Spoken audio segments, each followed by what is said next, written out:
The rain started as a whisper and turned into a roar within minutes, drenching the empty streets of a small Midwestern town. Lily's shoes were soaked through, her legs aching as she stumbled forward under flickering streetlights. Her car had died on a deserted highway miles back, phone battery nearly gone, and every passing minute made the cold feel sharper. She didn't know this town, didn't know anyone here, and the fear of being completely alone pressed on her chest harder than the storm itself. She reached the edge of a quiet neighborhood where houses sat far apart, most of them dark. Lily hesitated. Knocking on a stranger's door this late felt dangerous, but standing outside felt worse. Thunder cracked overhead, making her flinch. She said a quick prayer, picked the nearest house with a light on, and ran up the steps. The knock echoed louder than she expected. For a second, nothing happened. Lily turned, panic rising, wondering if she should try another house. Then the door swung open. A tall man filled the doorway. He wore a leather jacket, his arms thick and marked with old scars and faded tattoos. A heavy motorcycle was visible in the garage behind him. Lily's heart skipped. This was exactly the kind of person she'd been warned about her whole life. Before she could speak, the man's eyes flicked to the sky, then to her shaking hands.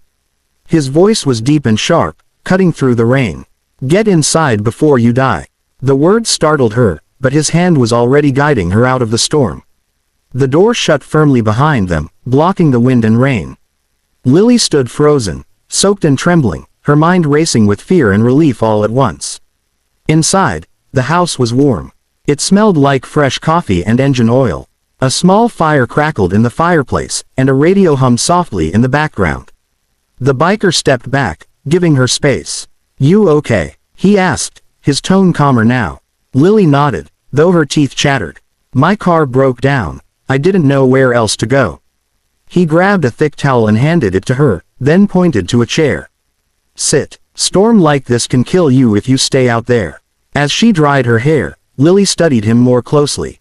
His face was rough, yes, but his eyes were alert, steady, watchful in a way that felt protective, not threatening. He poured coffee into a mug and set it in front of her, careful not to get too close.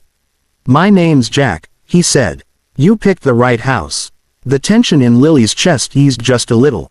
The fear that had driven her through the rain slowly softened into something else, gratitude, maybe even hope.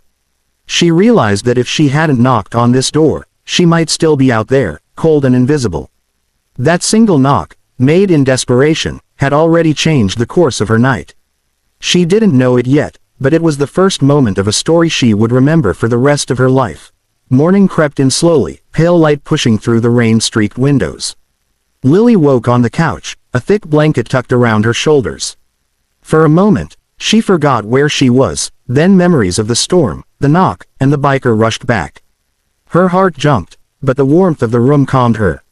From the kitchen came the sound of a pan sizzling. The smell of eggs and coffee filled the air. Lily sat up, suddenly aware of how safe she felt.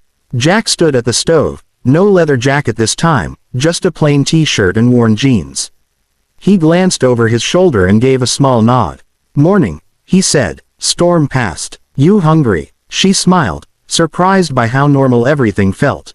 "Yeah, thank you, for everything." They ate at a small wooden table. Jack didn't ask too many questions, but when Lily spoke, he listened. She told him about driving across state lines. For a new job, about how her car had started sputtering in the middle of nowhere, and how fear had chased her through the rain.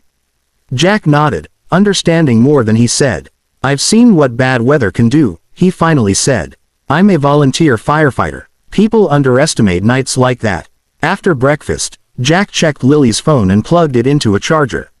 He made a call to a local mechanic he trusted. "He'll be here in an hour," Jack said. "Your car's still where you left it?" "Yes," Lily replied. "I was scared to leave it." "You did the right thing." While they waited, Lily noticed photos on the wall. Jack in a fire helmet, Jack with other bikers, Jack standing beside a younger boy with the same eyes. She hesitated, then asked, "Your family?" "My brother," Jack said quietly. "Lost him years ago. That's why I don't like people being alone when things go wrong." The mechanic arrived just after noon. Lily rode with Jack on his truck as they went to her car. True to his word, it was fixed quickly, a loose fuel line, nothing serious. Relief washed over her. As she prepared to leave, Lily felt a strange heaviness. This place, this night, had shifted something inside her. She turned to Jack. "I don't think I'll ever forget this," she said. "You didn't have to help me." Jack shrugged, but his voice was firm. "Someone once opened a door for me when I needed it. You just pass it on." They stood there for a moment, the road stretching ahead, dry and bright now. Lily got into her car, feeling stronger than she had in days. She waved as she pulled away, watching Jack grow smaller in the mirror. Miles down the highway, Lily realized the truth, that knock hadn't just saved her from the storm. It had taught her that life could change in an instant, not through fear, but through unexpected kindness, from someone she'd been taught to fear most. Weeks passed, but the night of the storm refused to fade from Lily's mind. Life moved forward. New job, new apartment, unfamiliar routines, but something inside her had shifted. She found herself noticing people more closely now, wondering about the stories behind their faces. The memory of Jack's warning, "Get inside before you die," no longer sounded harsh. It sounded like care. One evening, after a long day at work, Lily stopped at a diner just off the highway. As she slid into a booth, she noticed a group of bikers at the counter. Leather jackets, low voices, easy laughter. Her first instinct was the old one, unease, but she paused. She remembered the warmth of a fire, the smell of coffee, and a door opened without hesitation. She stayed. The waitress brought coffee, and Lily smiled, feeling steadier than she used to. On the bulletin board near the register, a flyer caught her eye. Community food drive, volunteers needed. Without overthinking it, she took a photo. Jack's words echoed again, "You pass it on." The following Saturday, Lily showed up at the local fire station listed on the flyer. She wasn't sure what to expect, but when the doors opened, there he was. Jack stood near a table of canned goods, laughing with another firefighter. When he saw her, his surprise turned into a quiet smile. "Didn't think I'd see you again," he said. "Neither did I," Lily replied. "But I wanted to help." They worked side by side, sorting boxes, greeting families, loading trunks. Lily watched Jack move with purpose, calm and focused, the same way he had been that night. She realized he hadn't changed, she had. Fear no longer decided her first reaction. As the day wound down, Jack handed her a bottle of water.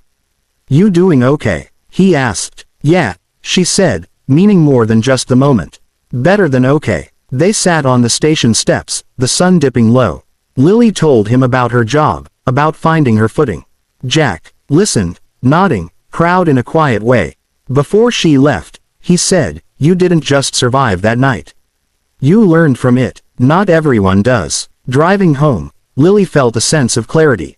Life would still throw storms her way, breakdowns, wrong turns, moments of fear, but she knew now that help could come from unexpected places. And she knew she could be that help, too. Months later, on another rainy evening, Lily slowed her car when she saw a woman standing under a flickering streetlight, soaked and unsure. Without hesitation, Lily pulled over, rolled down the window, and spoke with calm confidence. "Hey," she said gently. "You don't have to stay out here." In that moment, Lily understood how one knock could echo through a lifetime. The door Jack opened hadn't just saved her, it had taught her how to open doors for others.